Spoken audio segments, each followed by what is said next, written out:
يسعني أن أرد على الفيديو اللي هو ظهر فيه أحد الأشخاص المرضى النفسيين يحرق المصحف.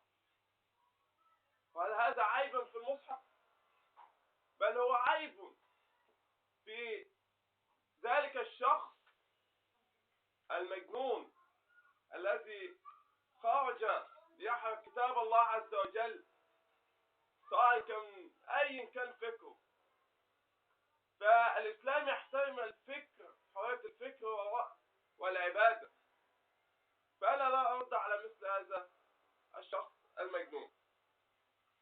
الإسلام لم يقتل حوالي 70,000 احتموا بكنيسة أو معبد يهودي، مثلما فعلت الحملات الصليبية عندما احتمى 70,000 مسلم في المسجد الأقصى.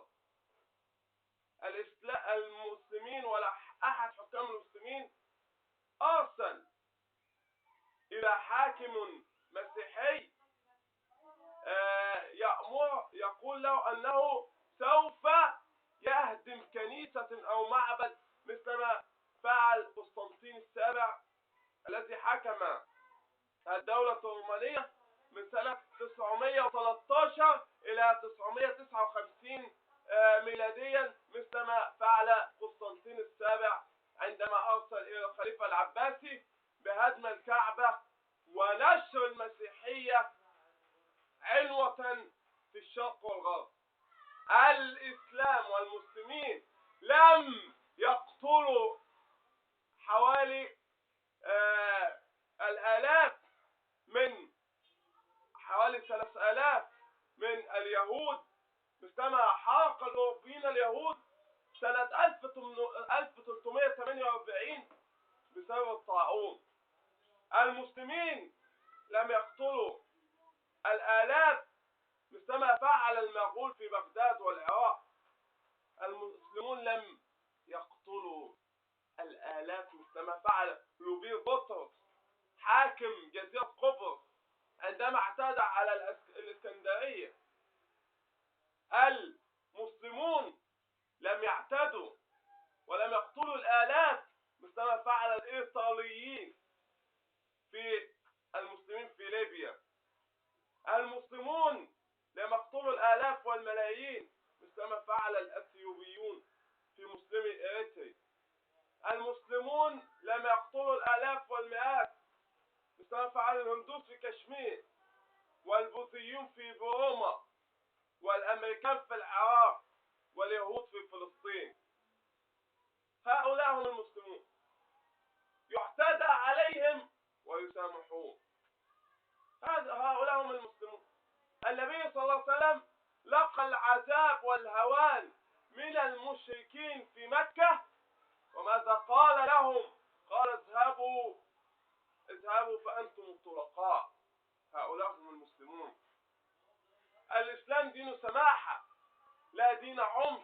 لا أحد يتهم الإسلام بأنه دين عنف. هؤلاء هم المسلمون. لم يخرج أحد المشايخ أو أحد المشايخ في شيوخ الأزهر على مدار تاريخ الأزهر الشريف، ولم يخرج شيخ من شيوخ الحرم المكي في تاريخ العالم الإسلامي يقول مثل ما قال البابا أدريان الثاني بابا روما أثناء خروج الحملات الصليبية على الشام ومصر، عندما ألقى خطاب في مجمع كليرمونت سنة 1095 دعا إلى إنقاذ المسيحية من براثن المسلمين عندما حرق الجيوش الصليبية حتى يقتلوا المسلمين في الشام. وقال كلما تقتلون الكثير من المسلمين يزداد إعجاب الله بكم. الله يزداد إعجابا عندما يقتلون المسلمين. هذا هو الفكر الآخر، فكر من يكرهون المسلمين. يذكر جوبير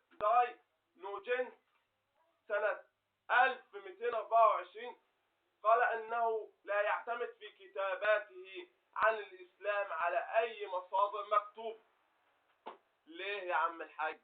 قال لك لأنه لا جناح على المرء إذا ذكر بالسوء من يفوق خبثه كل سوء يمكن أن يتصوره المرء. هذا هو فكرهم على الإسلام والمسلمين. يقول وقد قال دانتي أن محمد وابن عمه علي في أعماق الجحيم. هكذا ينظرون إلينا، هكذا ينظر الغرب إلينا، هكذا ينظر المستشرقون إلينا، هكذا ينظر كل من يكره الإسلام إلينا. ومهما ذكرت لهم فلن يفهموا ولن يشعروا أن دين الإسلام دين سماحة.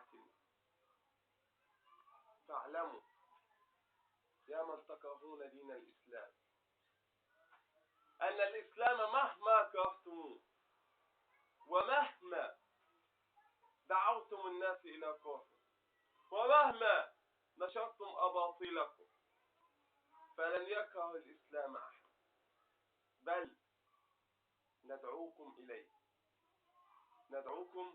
إليه لتذوقوا حلاوة الإيمان. والله خاسر كل الخسارة كل من ابتعد عن الإسلام. فالإسلام دين محبة ودين سماحة. فهذا كلام لن يكفي طبعا للدفاع عن الإسلام، فأنا سوف أقسم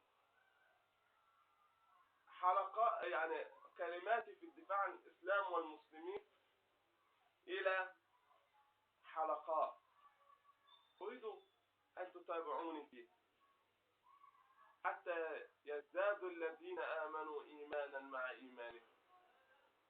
هذا أول شيء.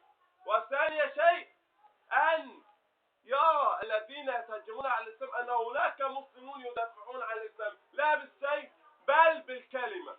وهذا آخر كلامي